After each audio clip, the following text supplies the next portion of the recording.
جو بھی ماں باپ اپنے بچوں کو اسکولوں میں گھروں میں پڑھاتے ہیں ان کو ہم پنشمنٹس دیں گے, یعنی ریسٹرکشنز ہوگی, پنشمنٹ نہیں دیں گے, ان کے اوپر ریسٹرکشنز ہوگی کہ دیکھیں گے کیا پڑھا رہے بچوں کو, اور ان لوگوں کو سخت سزائیں دی جائیں گی جو پبلک آفیشلز کو انٹیمیڈیٹ کرتے ہیں, یعنی ان کو تنگ کرتے ہیں, ڈراتے دھمکاتے ہیں. جیسے ٹیچر کو جا کے دھمکی دے دو, تو نے ایوولوشن کیوں پڑھائی ہے, اور تو نے اسلام کے بارے میں یہ کیوں کہہ دیا, تو نے کرسچینٹی کے بارے میں یہ کیوں کہہ دیا, ان کو سخت سزا دی جائے گی. اچھا, دوسرا point, extending to all children a national identification number. صاف صاف لکھا ہوا ہے کہ سارے جو بچے ہیں ان کو ایک آئیڈینٹیفیکیشن نمبر ملے گا, جس سے پتا چلا جائے گا کہ یہ بچے اسکول میں جا رہے ہیں یا نہیں جا رہے.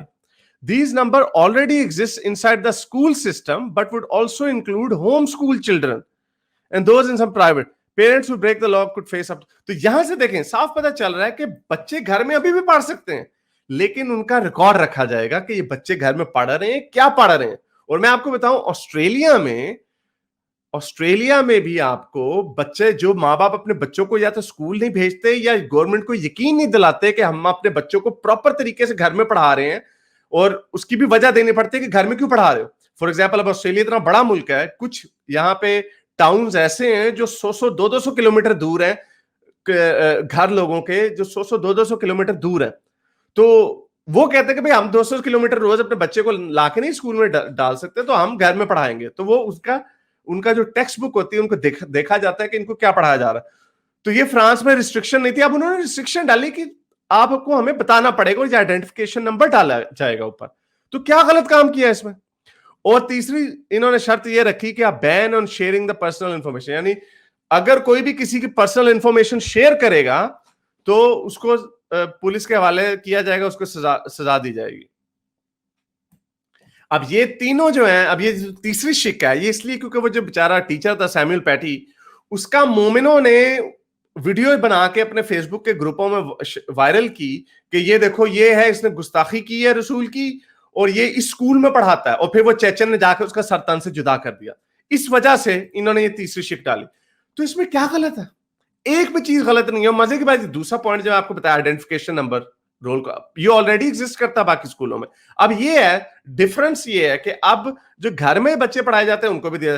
تو ہماری شیرین مزاری صاحبہ نے آؤ دیکھا نہ تاؤ, انہوں نے کہا ہے اسلاموفوبیا, یہ کیا ہو گیا, ہمارے مسلمانوں پہ ظلم ہو گیا. تو انہوں نے ٹویٹ کر ڈالی. اب ٹویٹ دیکھیں انہوں نے کیا کی, انہوں نے کہا میکرون وہ کام کر رہا ہے جو نازیوں نے یہودیوں کے ساتھ کیا تھا.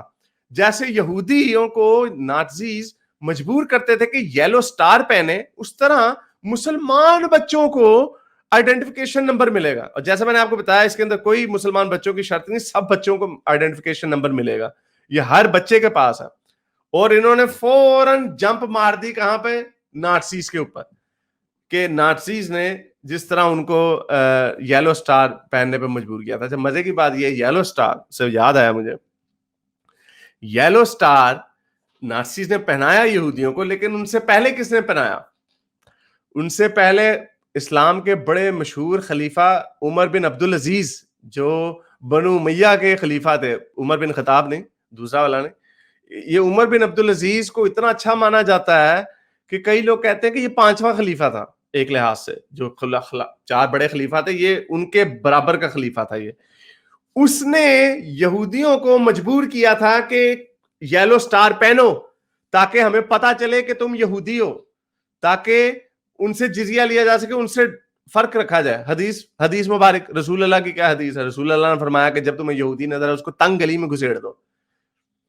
رسول اللہ نے جو بنو قریظہ میں یہودیوں کے ساتھ کیا, چلو وہ تو جنگ تھی, لیکن یہ کام رسول اللہ کر چکے. مزے کی بات جو آپ نے وہ دیکھی ہوگی, الیاس قادری کی لال داڑھی, مومنین داڑیاں کیوں کلر کرتے ہیں, اس کے اوپر بھی حدیث ہے. یہ اب مجھے یاد آ رہا ہے, میں نے اس کی تیاری نہیں کی, میں آپ کو حدیث دکھا دیتا, مل جائے گی آپ کو اگر آپ ڈھونڈیں گے. لال داڑھی, رسول اللہ نے کہا اپنی داڑیوں کو رنگ کرو اور اس طرح کاٹو جیسے وہ یہودیوں کی طرح نہ دکھے. تو یہ ڈسکریمنیشن کا جو سسٹم ہے, یہ تو آپ کے رسول اللہ سے شروع ہوا, اور آپ کے one of the most favourite خلیفے نے وہی کام کیا جو نازیوں نے کیا, کہ یہودیوں کو یلو سٹار پہننے پہ مجبور کیا تاکہ پتہ چلے کہ یہ یہودی ہیں. تو شیرین مزاری صاحبہ, آپ نے تو اپنے حضور کو اور اپنے خلیفہ عمر بن عبدالعزیز کو برا بھلا کہہ دیا, ان کو نازی سے ملا دیا, حالانکہ فرانس نے کام نہیں کیا. تو بہرحال ان کو احساس ہوا ہماری شیریں مزاری صاحبہ کو, انہوں نے فوراً ٹویٹ ڈیلیٹ کر دی کہ او ہو یار چلو دفعہ کرو, غلطی ہو گئی. اور پھر یہ سرکولر ایشو انہوں نے ایک تو جو میں نے شروع میں آپ کو دکھایا وہ اس لیے دکھایا کہ اپنے ملک میں کیا ہوتا ہے اس کے اوپر ان کی زبان نے. روز میں ہر ہفتے 2 ویڈیوز ڈالتا ہوں جس میں کوئی نہ کوئی ہندو لڑکی یا کرسچن لڑکی اغوا ہوتی ہے. کبھی ان کی کوئی ٹویٹ نہیں آئی, کبھی کچھ نہیں ہوا, بلکہ اور اگر ہوا ہے, اور ابھی یہ لڑکے کا قتل ہوا جو میں نے ابھی آپ کو دکھایا, احمدی لڑکے کا قتل ہوا, اس پہ بھی ان کی ہمت نہیں ہوئی یہ کہنے کی. شیریں مزاری صاحبہ, ہیومن رائٹس منسٹر صاحبہ, آپ کی یہ ہمت نہیں ہوئی کہ کہو کہ نہیں بھئی یہ کام نہیں ہو سکتا, ہمارے سارے تمام پاکستانی برابر ہیں, قادیانی بھی برابر ہے. نہیں کہہ سکی آپ. اس میں ایک ہمارے جو ریلیجس افیئرز کے منسٹر ہیں انہوں نے ٹویٹ کی کہ کسی بھی قادیانی احمدی کو مارنا کنڈیمیبل ہے, اور اسلامک سکولرز ایگری کرتے ہیں کہ کوئی بھی عام آدمی اس کو قتل نہیں کر سکتا. تو اس کو شیریں مزاری صاحبہ نے صرف ری ٹویٹ کیا. یعنی یہ دیکھیں کہ مذہبی سکولر سے انہوں نے کروایا کہ بھائی یہ کام بند کرو. اپنے میں ہمت نہیں پیدا ہوئی شیریں مزاری صاحبہ میں کہ خود ایک ٹویٹ کرتی, اس کو ری ٹویٹ کر دیا انہوں نے.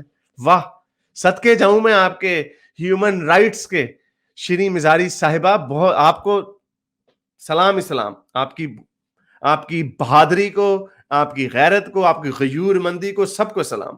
میرے اس نیک کام کو جاری رکھنے کے لیے مجھے پے پیل یا پیٹریون پہ ضرور سپورٹ کیجیے تاکہ میں اپنا پیغام زیادہ سے زیادہ لوگوں تک پہنچا سکوں.